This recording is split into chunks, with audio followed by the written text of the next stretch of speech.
Hello everyone, it is 251,219 for day. Welcome to the Nino-ani Radio Show. Today is a chill Friday, and I am feeling a bit like a dusty old book myself.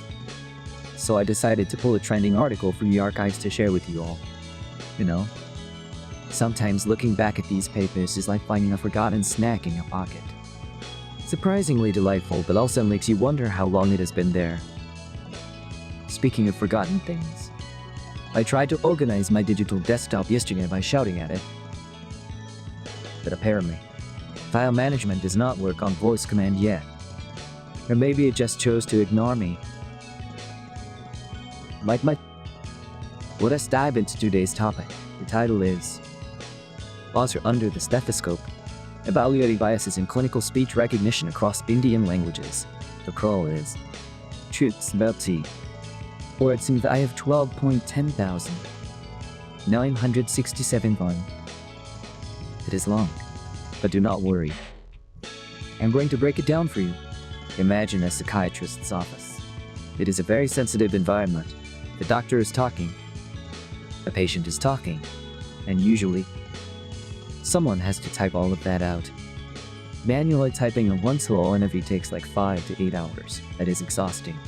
So, people thought, hey, why not use AI? Why not use automatic speech recognition, a tracer, to do the typing? This paper, published just a few days ago in December 2025, decided to put these AI models under the stethoscope.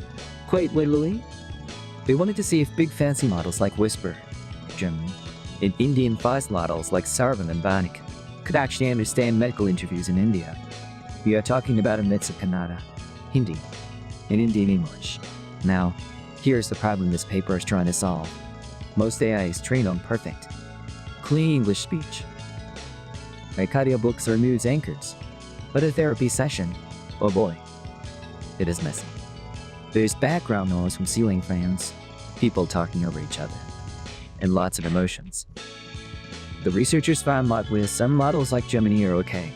Others struggle big time, especially with Kannada.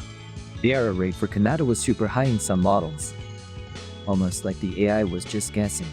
But the most interesting part, and this is where it gets deep, is the bias.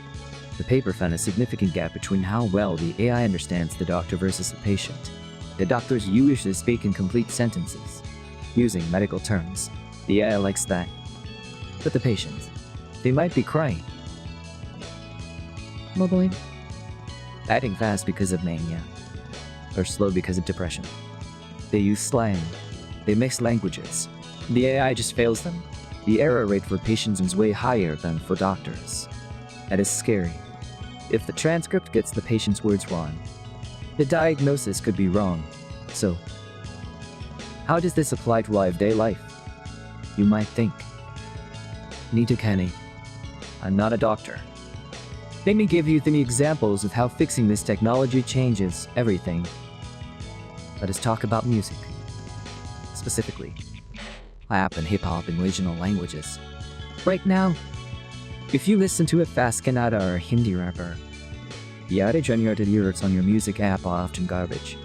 We cannot keep up with the speed of the slang. If we solve the problem in this paper, we get AI that understands rhythm, emotion, and street slang perfectly.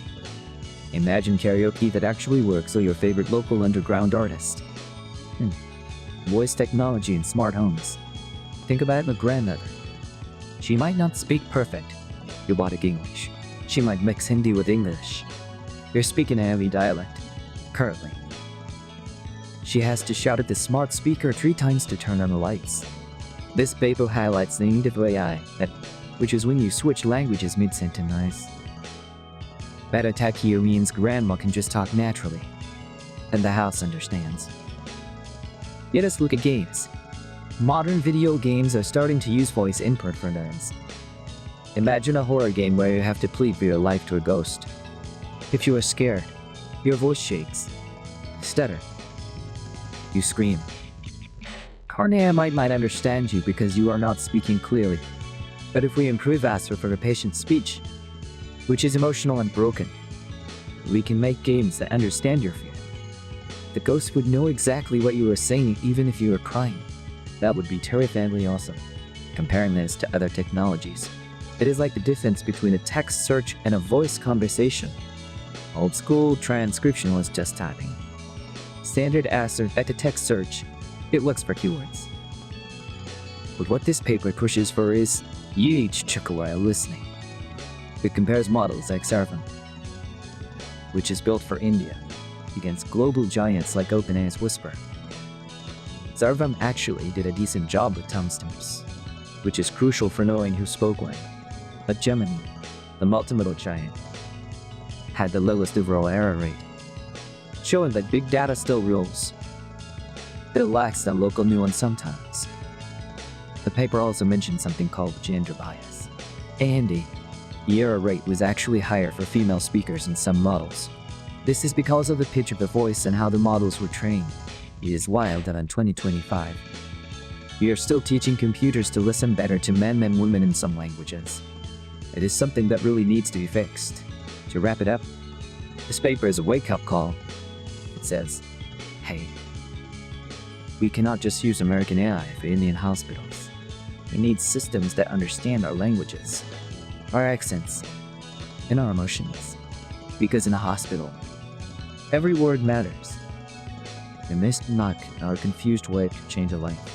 It is Friday, so take it easy. Maybe tag to your plants. They are good listeners and they do not have an error rate. This has been Nino-ani. See you next time.